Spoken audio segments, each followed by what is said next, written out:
ఇవాళ ఢిల్లీలో అఖిలపక్షం సమావేశం కానుంది. పార్లమెంట్ భవనానికి అనుబంధంగా ఉన్న భవనంలోని మెయిన్ కమిటీ రూమ్లో ఉదయం 11 గంటలకు మీటింగ్ జరగనుంది. పార్లమెంటరీ వ్యవహారాల మంత్రి కిరణ్ రిజిజు ఆధ్వర్యంలో జరిగే అఖిలపక్ష సమావేశానికి ఉభయ సభల్లోని రాజకీయ పక్షాల నాయకులు హాజరు కానున్నారు. రేపటి నుంచి డిసెంబర్ 20 వరకు పార్లమెంట్ శీతాకాల సమావేశాలు జరగనున్నాయి. Chandigarh, Coimbatore, NCR and Bangalore, Jaipur, Ahmedabad, Raipur and Hyderabad.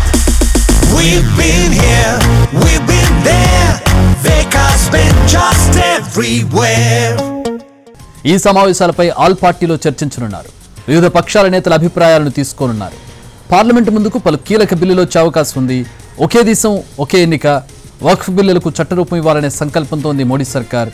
ఈ సమావేశాల్లోని ఈ 2 బిల్లులను ఆమోదింపజేసుకోవాలని కేంద్ర ప్రభుత్వం చూస్తోంది.